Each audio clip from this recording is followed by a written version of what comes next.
Hello, everyone. This is Ron, and of course, we are Empire Coins and Collectibles. What do we have to share with you today? Well, it's one of those things that might be worthwhile considering when buying a particular type of error coin. So we'll get back to that in just a moment. If you could, of course, please like, share, and subscribe. It will help us grow our channel and, of course, reach more people, get them interested in numismatics, coin collecting, and, of course, grow the hobby. All right, so what is it specifically we're talking about? What type of coin? Well, it's not the coin itself so much, but it does play a role in it.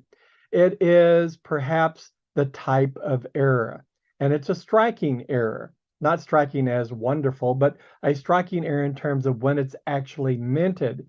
These are off-centered struck coins. They could be pennies, nickels, dimes. They could be half dollars, quarters, even Morgan dollars and others. So it is a wide and open field in terms of a collecting area, and it is highly interesting because you can find some coins worth money. So how do you evaluate whether or not off-centered struck coin is worth acquiring? Well, of course, we always want to look at the condition of the coin. If the coin is corroded, it's not going to be worth a whole lot of money, or it might be a placeholder until you find a better example, but that's about it. So the condition of the coin still plays a role in the evaluation of the coin. And then, of course, what type of coin it is in terms of rarity.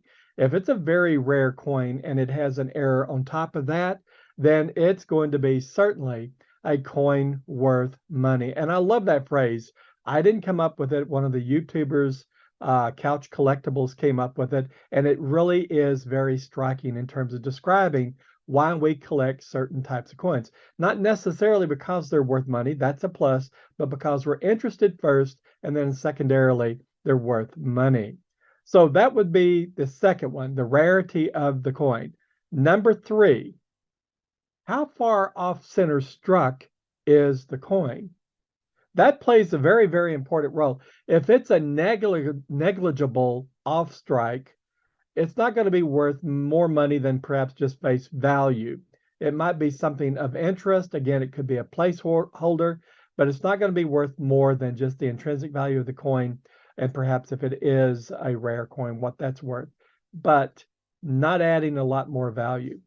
Now, if it is a off-center struck coin and it's heavily off-centered struck, say 90, 95% or better, then it's going to be okay, but just being off struck like that is not beneficial unless it retains the full date, or you can make the date out, or the year, I should say.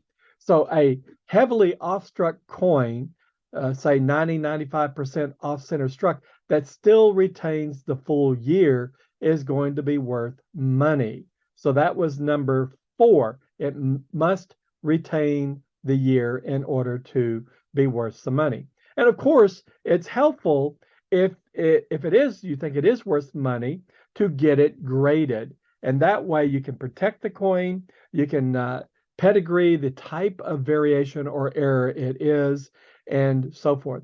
But generally speaking, you must remember it's going to cost you anywhere from $20, $25 to get the coin fully graded and attributed as to what the variation or the error is. So my recommendation is, unless it's worth money, and I'm emphasizing money, you may not want to get it graded. Me, in my particular collection, if it's a rarity of an error, whether it's worth a lot of money or not, I'm going to get it graded and protected and added to my personal collection. So now that we've discussed the 5 reasons of evaluating a coin, of whether or not to add it to your personal collection if it's an off-center struck, let's look at a few examples. Now, I pulled just a few out of my collection. Let me change the camera view. And what you're looking at are some examples of Lincoln cents and a Susan B. Anthony. Let me turn the overhead light on, get a little more light on the subject. Hopefully I won't wash out the picture. I'm just kind of messing around with the light to get it to its best effect.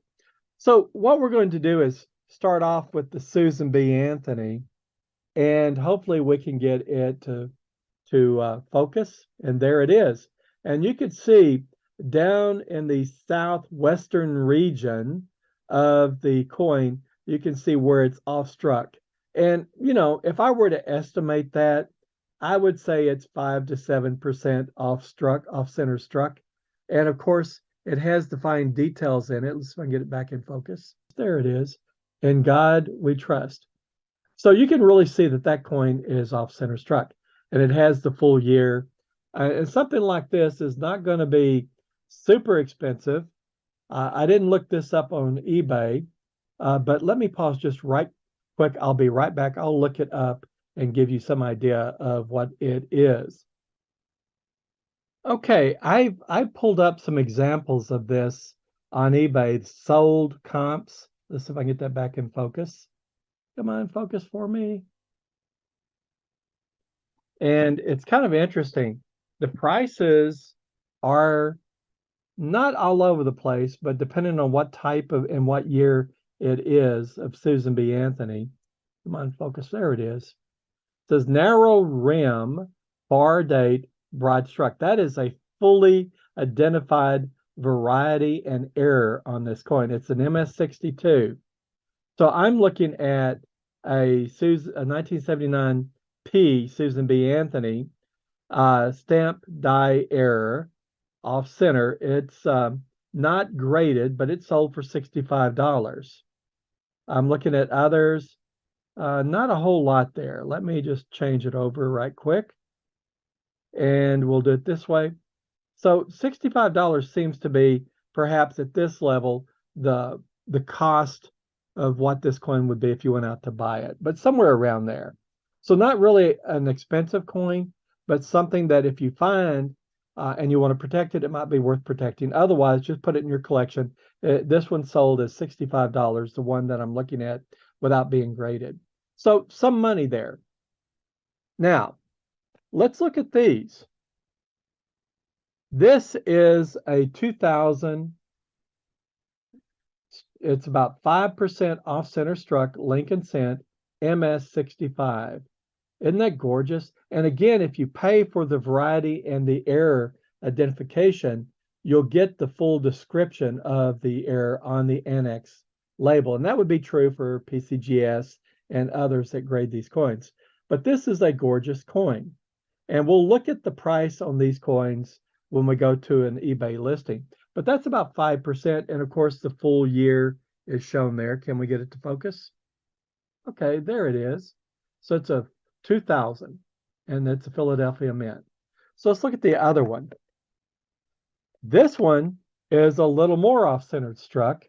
It's 15% off-center struck at the 130 position, the K130 position. And it's a better coin. Look, actually, they're both MS65s. So that makes them worth pretty good money, but not super, super expensive. And this also is a 2000. So these coins probably were minted at the same time simply because they have the similar type error. So when the mint, the press goes wrong, or the collar is moved around, the coin jostles in the collar, and the coin gets off-center struck. Several of them may be struck at a single, not instant, but period of time. But that's kind of interesting, 15%. This coin would be worth more than that coin simply because it has a larger percent off struck. And then we come back to to the last one. This is a 20% off center struck coin. And you can see it's really on the other side of the coin. Whereas the other coins were off struck to the west, this is off struck to the east, and it's a 2000. And because this thing is off center struck by 20%, it's going to be a more valuable coin, not by much than the other two. So these are also very interesting. They're coins worth money. They were in excellent shape. They're all MS65. I sent them in, got them graded, and was very pleased with the result. Okay. And what did it cost me to get them graded? Probably cost me about all in $16.65 to get them ready because I sent them in with a lot of 40 coins. All right, now I've got some coins hidden behind this sheet. Let me move these out of the way. These are not graded, but I think they're worth looking at. We have a quarter, we have a nickel, and we have a penny. So now let's look at the quarter. Now this thing is marginally off struck, and you can see it has a wider rim to the south and west on this coin. So it's going to be worth a little more than a quarter, not by much, but just a little bit more. 1984. Will I get this one graded? Probably not. But if you're putting a set together, different ways to put sets together. You find the main direction that it's offset. Whoops, about to knock the camera over. You find the main direction that it's off struck, and then you can go around the clock, if you will, and build a collection of a single coin or multiple of coins, right? Let's look at the next one. This one is heavily off struck. This is a Jefferson nickel, and it's a beautiful nickel. You can see it's well struck there, but certainly off struck. I didn't pay $100 for this. I bought it in a collection. But this one, it's kind of interesting. Even though it's so heavily off struck, it's worth some money. But what is it missing in terms of our 5 criteria? Well, it's rarity. It's not a very rare coin. Condition, it's in good condition. How far off struck it was, how off center struck it was struck. Well, it was probably, I would say, maybe 67, 68% off center struck. That's good, but it did not retain the year. And because it did not retain the year, it's not going to be as valuable as one that did. Now, let me show you this last one here. This is a really interesting coin. It is, I believe, a 1984 Lincoln cent. It's in circulated condition or not really good condition. But the thing is, you got to look at it. Is that full date there? Now, I'm not going to make you squint your eyes. I'm going to change to the coin microscope, and we're going to see how far off struck that is and if it has a full date. So I'm going to put it under there. Yeah, you can see it's corroded a bit. And then I'm going to go find the date. There it is. And look at that. That is a 1980. It looks like a 5, a 1985, or it could be a 3. I bet we can determine, well, okay, let me get my toothpick out. I think it's an 85 because if you look right up here, there's a straight back of the 5, and then it goes out and comes back in. So I think this is a 1985, and because you can determine the date on it or the year, it's worth a lot more money. It still could be. I'd have to get a 1983 and a 1985 to compare it, and by doing so, I could really definitively determine what the year is. But having said that, this coin is much more valuable than another coin in the same condition, same year would be that didn't have the full year on it. I wonder if I can play around with the light here. Let me just see if I can illuminate it a little differently. Does that help? Maybe darken the light. That cellophane doesn't help, that's for sure. When I looked at it under the glass, it looked like a 5 to me. And I think I'm going to stick with that based on what I saw under the magnifying glass, my eye loop. So whether it's a 1985 or 1983, it's still a good coin. I think we can identify the year. And because of that, that coin would be worth a little more money. I'm going to turn that light out so I don't blind you. So that's what we do.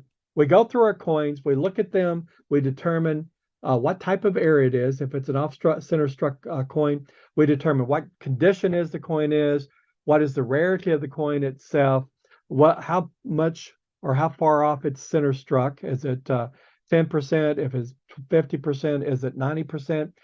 Does it retain the year in the striking? And of course, if it's a high-end type of error coin, you'd want to get it graded. And so if you're looking to buy one already graded, you'll want to look at it very closely to make sure that it is worth the money you're going to be spending on it. All right, my friends, I hope this has been interesting to you. You take care of yourself. And of course, as always, good hunting out there.